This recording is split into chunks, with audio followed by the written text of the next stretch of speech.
Singapore दौरे पर UP के सीएम योगी आदित्यनाथ ने अपने संबोधन के दौरान भारत की सैन्य ताकत, सांस्कृतिक विरासत और बदलते यूपी की तस्वीर को एक साथ जोड़ते हुए ऐसा बयान दिया जिसने कार्यक्रम में मौजूद भारतीय समुदाय और निवेशकों का ध्यान खींच लिया। उन्होंने कहा कि ऑपरेशन सिंदूर के दौरान दागी गई ब्रह्मोस मिसाइल लखनऊ से जुड़ी है और ये बात न केवल यूपी बल्कि पूरे देश के लिए गर्व का विषय है। उनके इस बयान को भारत की बढ़ती रक्षा, आत्मनिर्भरता और यूपी के उभरते डिफेंस हब के संदर्भ में देखा जा रहा है। सिंगापुर में आयोजित कार्यक्रम में मुख्यमंत्री ने कहा कि आज का भारत केवल सांस्कृतिक रूप से ही नहीं बल्कि तकनीकी और रणनीतिक क्षमता के स्तर पर भी तेजी से आगे बढ़ रहा है।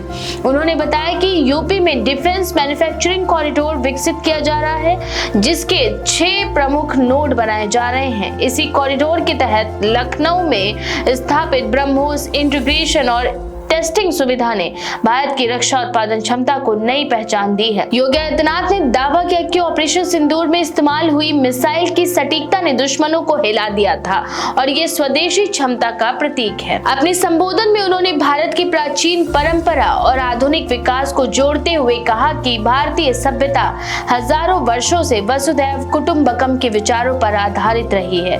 उन्होंने संस्कृत की पंक्तियां दुर्लभम भारते जन्मम का उल्लेख करते हुए कहा कि भारत में जन्म लेना गर्व की बात है और हर भारतीय का कर्तव्य है कि वह अपनी मातृभूमि के प्रति जिम्मेदारी निभाए। उन्होंने प्रवासी भारतीयों से भी अपील की है कि वे जहां भी रहें भारत से भावनात्मक जुड़ाव बनाए रखें और देश की प्रगति में योगदान दें। मुख्यमंत्री ने प्रधानमंत्री नरेंद्र मोदी के नेतृत्व में डिजिटल इंडिया स्टार्टअप और इंफ्रास्ट्रक्चर विकास की भी चर्चा की। उनका कहना था कि एक दशक पहले शायद ही कोई कल्पना करता था कि भारत डिजिटल इकोनॉमी और टेक्नोलॉजी के क्षेत्र में इतनी तेजी से आगे बढ़ेगा, लेकिन आज दुनिया भारत की क्षमताओं को स्वीकार कर रही है।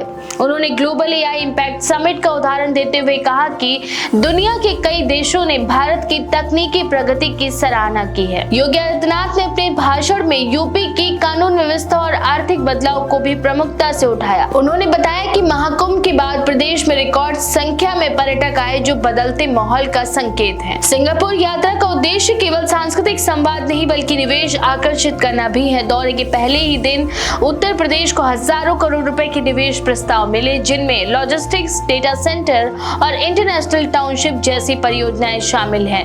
राज्य सरकार इसे यूपी को ग्लोबल मैन्युफैक्चरिंग और निवेश हब बनाने की दिशा में अहम कदम मान रही है। इसी बीच मुख्यमंत्री ने यह भी रेखांकित किया कि रक्षा उत्पादन में आत्मनिर्भरता भारत की राजनीतिक नीति का अहम हिस्सा बन चुकी है। लखनऊ में ब्रह्मोस मिसाइल उत्पादन सुविधा शुरू होने के बाद यूपी राष्ट्रीय सुरक्षा से सीधे जुड़ गया है। रक्षा एक्सपर्ट्स के मुताबिक इस तरह की परियोजनाएं न केवल सैन्य क्षमता बढ़ाती बल्कि हाईटेक रोजगार और औद्योगिक इकोसिस्टम भी तैयार करती हैं। वहीं सिंगापुर में भारतीय समुदाय के बीच भी सीएम का कार्यक्रम चर्चाओं में रहा जहां लोगों ने उत्साह के साथ उनका स्वागत किया।